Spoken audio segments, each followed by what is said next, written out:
Good morning, children.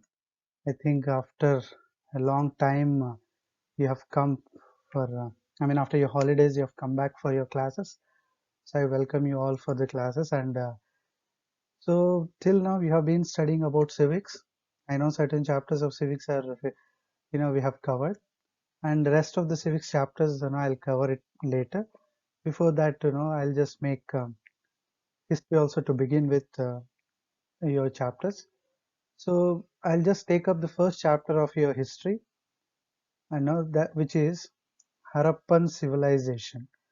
So I think you might have studied all about these civilizations and other information during your sixth grade. So in the ancient part of history, you might have studied. So in that, now very important civilization is Harappan civilization. So the main people behind the discovery of this civilization is R.D. Banerjee and Sir John Marshall. So these two people are key in finding out or making this civilization come into limelight. So till this civilization was discovered, throughout the world there was a misconception that Indians are not native to this land. They are migrants from some other areas. But R.D. Banerjee and Sir John Marshall, who are the key archaeologists in the discovery of this civilization, proved to the world that Indians are not migrants to this place. They are a set of people who are responsible for a great civilized way of life here, like Mesopotamians, like Egyptians, like Sumerians and Babylonians. Even the Indians are part of this land. They were native of this area. So such a great discovery has helped to change the course of history with reference to Indian subcontinent. Let us see how this has changed and what are the characters of this civilization. So just to make you understand, before entering into civilization and all, there is some basic introduction to your civilization. So let me say about those introductions. See, you all know that history is divided into prehistoric period and historic period. So in prehistoric period of history, we study about the Paleolithic, which is old stone, where man learned the use of stones as tools. Neolithic, he polished the stones, started using it in a more better way. And Metal Ages, where man has started using metals for the, his needs. And no written records are available in this period. The prehistoric period is specific for no written records. Okay.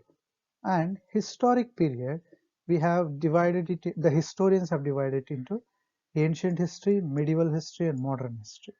So here, the ancient, medieval, and modern, I think you have studied in your seventh grade also, like, after the civilizations, then we have studied about the Jesus Christ, Christianity, Islam. If you take about Middle Ages, Christianity and all came. So modern ages, Renaissance, scientific discoveries, all such things. So now tell me, which part of history does our civilization will cover? So it comes under the ancient part of history. Okay. So the ancient part of history deals about the civilizations, and Indus Valley or Harappan civilization also belong to this ancient part. So let us see what is the conditions that helped for these civilizations to develop. See, if you look at this slide, you can see the evolution of man progressing. Okay, you can call this as biological evolution of man or biological civilization of man. See here, the posture of man started slowly changing and he became Homo erectus, which is he could stand straight and he could do his many of it.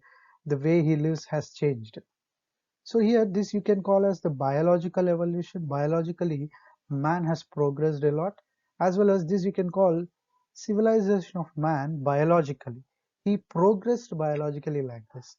And if you look at this picture here, this is a picture by an artist imagining the Neolithic stage of man, which is just before the ancient period of history. During this Neolithic culture, man started living in groups because he learnt the art of agriculture. What did he learn? He learnt agriculture. As he learnt agriculture, he was in need of many people coming together and work. So he started living in groups.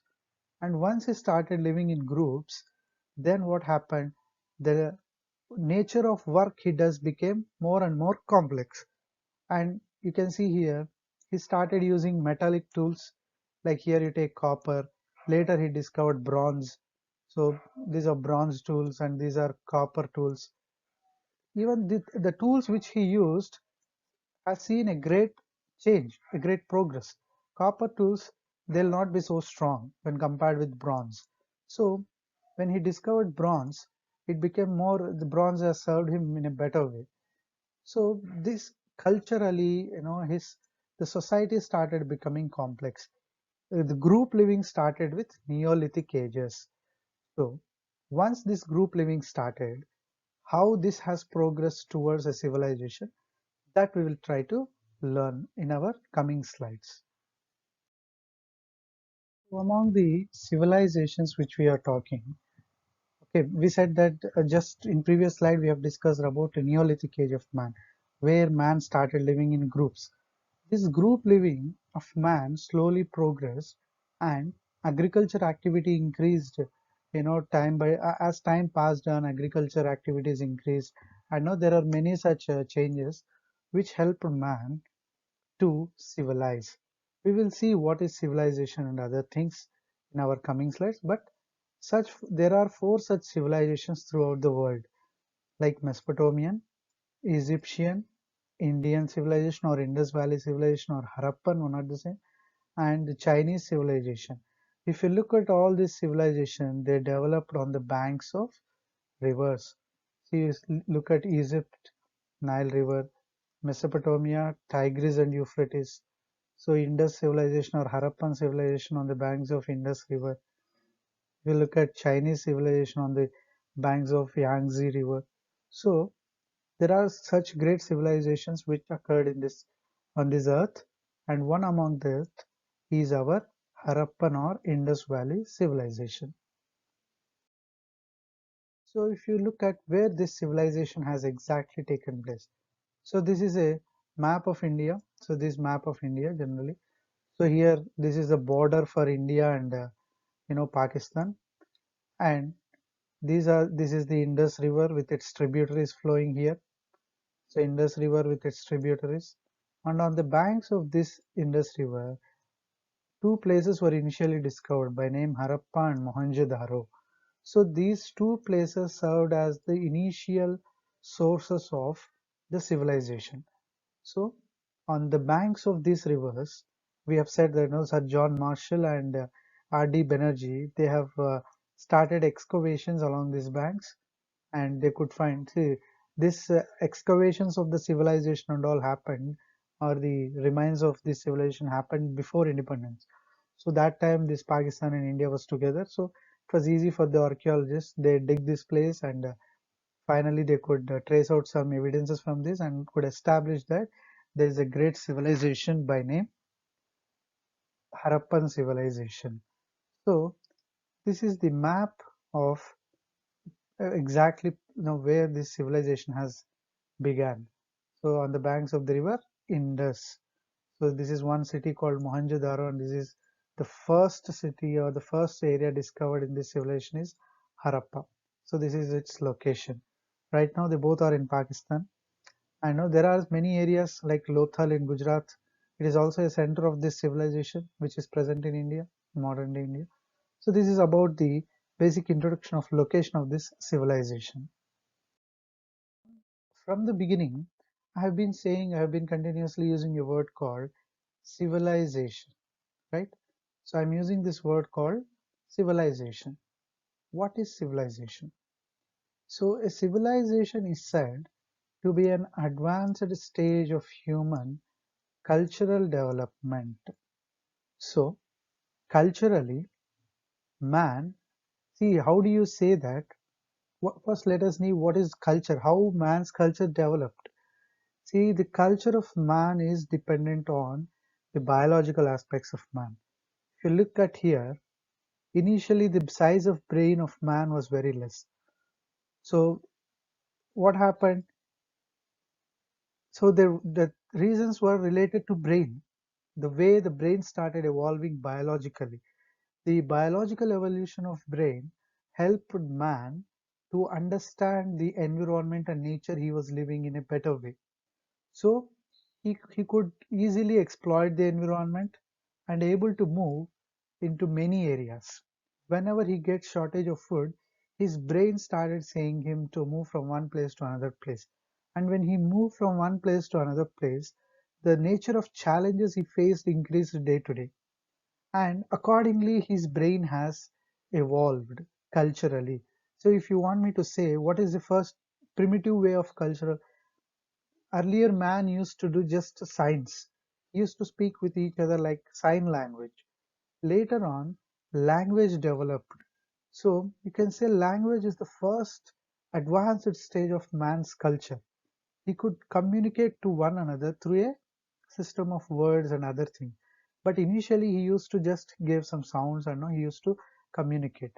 So in terms of various such aspects, human cultural development has happened, and to bring such cultural development, he used some superior technology and complex economical relationship.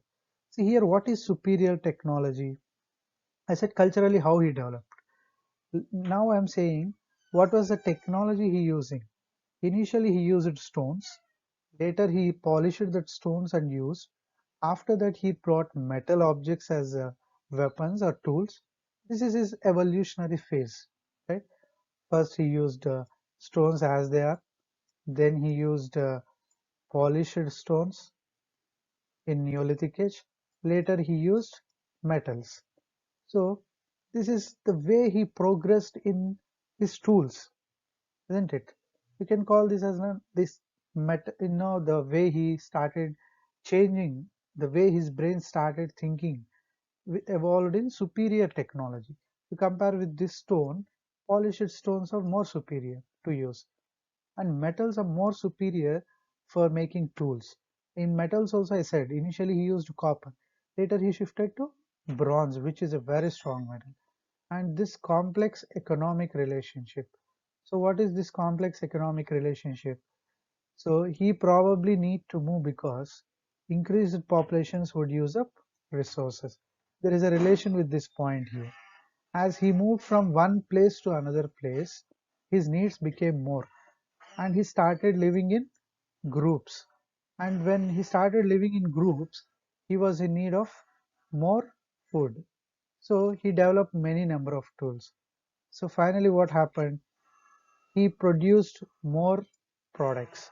So with whatever tools he available, he made bronze tools and no other such metallic tool.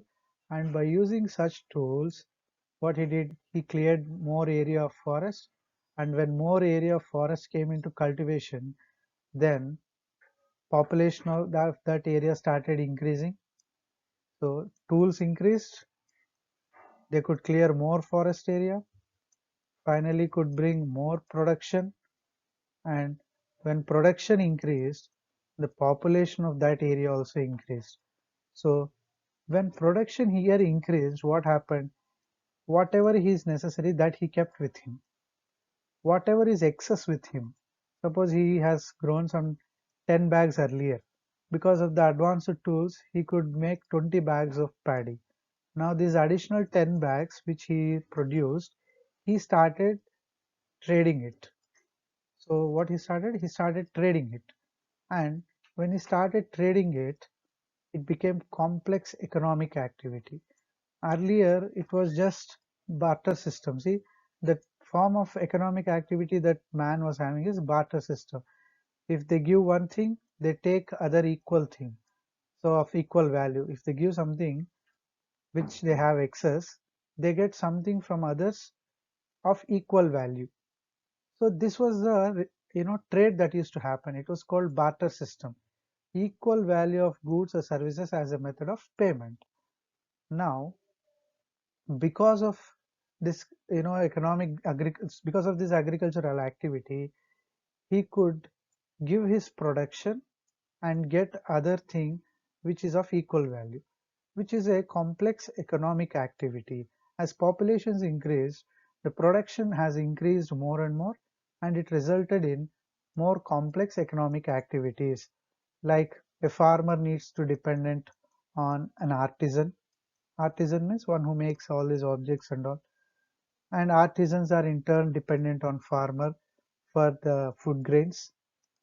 So everybody started depending on one another, and the relation between each of them became more complex, and they started living together. So here, if you can see, the activities of agriculture going on, when the civilizations and all started, transportation of the goods, one side agriculture was going on, another side trade was carried through these water. So many such things. So man has finally a civilization is advanced stage of human cultural development. That means culturally man is developed with superior technology and complex economic activities. So these three are very important. Superior technology and economically complex, culturally is more.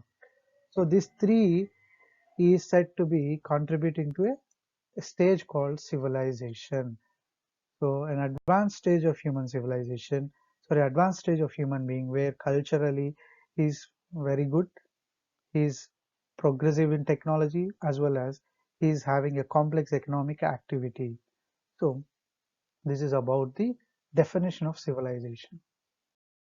So after understanding what do you mean by civilization, let us progress towards understanding how this civilization is progressed or how this civilization has come true, how it became a reality.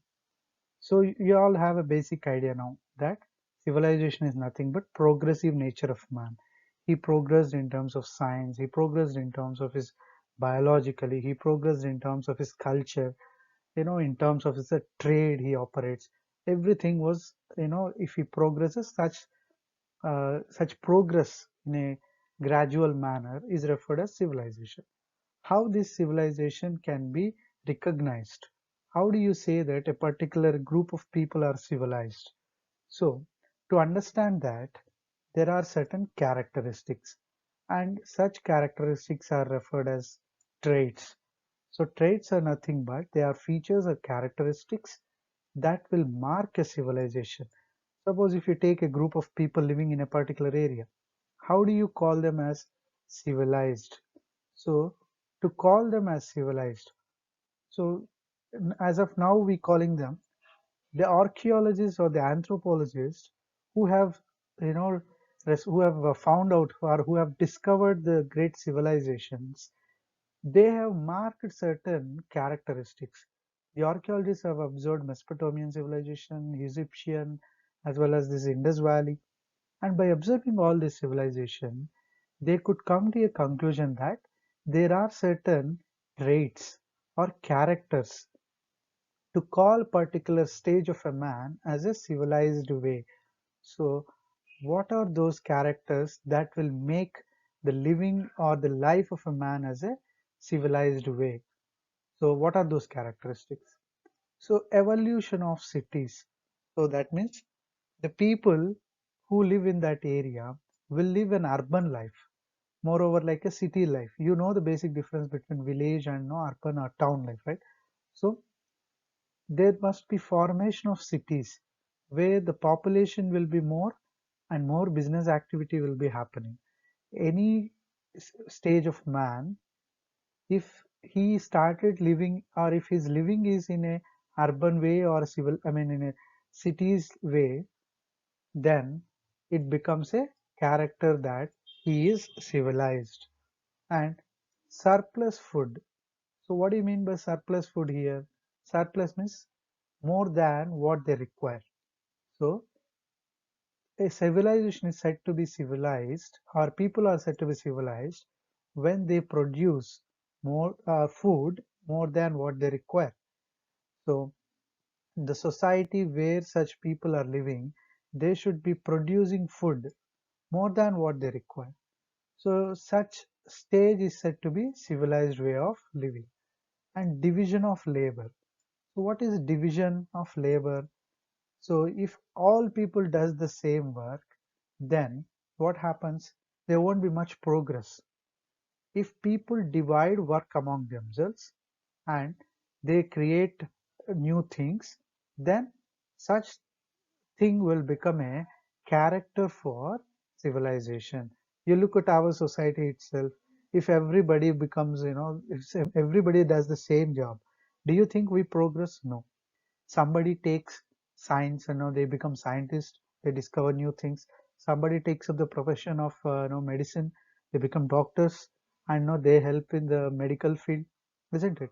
So any stage of society, if or any group of people, if they divide work among themselves and they progress in their work, it is said to be division of labor.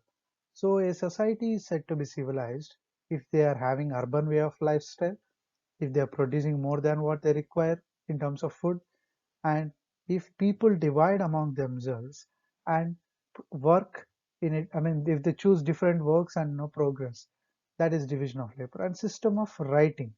So that group of people should have the art of writing. So which is very important because in historical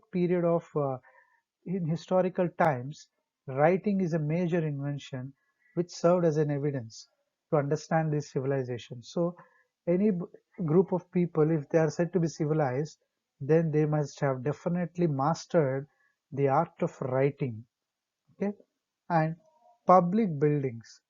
So, what is this public buildings? The public buildings are nothing but the buildings which are generally used by public. Okay, so you can understand from this point that the society is very advanced. There might be some governments operating in those societies, and these governments might have brought, certain buildings for public to use. Okay, so we'll study all these points, when we study Harappan civilization in depth. What public building was there in that civilization and all. So something in for a common public use, if the governments might have been functioning, and because of these governments they start some common public buildings which are general use for public, so that becomes a character of civilization. And development of technology, so this is an obvious character, this becomes a compulsory character. Technologically, man should have some progress with them. So all such things will mark as the characters of a civilization. Suppose you take some group of people are living in an area. Okay, there are some group of people living, and you want to check whether they are civilized or not. Just apply all these points. You take all these points and apply and check. You check whether they are living in an urban way or not. You check whether their production of food is more than what they require. Check whether they have divided the labor among themselves. Check whether they have some writing, they have invented writing, whether they have some public buildings to use, or whether the technology used by them is advanced or not. If you check all these characters, then you come to know that this particular group of people living here is said to be civilized. So these are all the characteristics of civilization. So we said no that what is civilization we learned, and what characters will decide that a particular place has been confirmed as civilized, that also we discussed. Now during which period these civilizations have become more functional? So the period between 4000 and 3000 BC saw a remarkable progress in man's history. So if you look at the timeline chart, 4000 to 3000 BC. So prehistory ends here, and the ancient history starts here. So during this period, 4000 BC, before the Christ. BC means before Christ, which you know already. So in between this period, man has made a remarkable progress. And what progress he made? Let us see point by point, or let us see what progress he made. he acquired greater knowledge and skill in mastering the forces of nature. So he acquired greater knowledge and skill. So how I told you that culturally when he's progressing, the size of the brain started increasing. When the brain size increased, the evolve of a brain helped him to acquire new skills. So that skills helped him mastering the forces of nature. So he took control over the water, he took control over the forest areas. So what happened? He got some control and he acquired some skills and knowledge. That was the first progress made by man. Later, he took agriculture and made efficient tools and started living a settled life. So earlier he was gathering his food by hunting. Now he invented agriculture, which is a progressive step because of the evolution of brain and now because of various such things, he acquired some skills. Through that skills, he invented agriculture. And through this agriculture, he made his life settled. So once he settled his life on the banks of rivers, then villages started forming. That is, group living started. So agriculture invented. So no need to gather food now. No need to go for hunting. No need to depend more on hunting for food. So he started a settled life, and these settlements were referred as villages in the beginning. Slowly, these villages have evolved into towns and then into cities. So see, first he acquired skills, then he invented agriculture, then he settled a life, then he formed villages. That settled life led to villages. These villages have turned into towns and towns into cities. So the river valleys have become sources of agricultural areas. Wherever a river is passing, man settled and agriculture he started. So wherever agriculture has started being practiced, more number of people started living there. So it became densely populated. So, and this densely populated result in production of surplus food. When more people can come and settle here, they could clear more forest areas and finally resulted in more agricultural land. When more agricultural land was brought into cultivation, then it turned into surplus production. That means more than what they require, they could produce. And once they started producing surplus food, they got some free time, okay, from the task of producing their own food. So they got certain free time, and in this free time, certain individuals they became specialists. So some people who adapted or who started doing farming, they started doing agriculture, and later some people who are dependent on them, they got some free time. So what they started doing, they started specializing their skills. They might have started inventing some new tools. They might have started inventing writing, some other things like that. So slowly new skills were acquired such as writing, using metals and alloys. So here mixing of metals and now bringing out new metal technology. So all such things have started. So this thing happened between 4000 to 3000 BC. So this time period is very important. Okay. So this is about the introduction of civilization.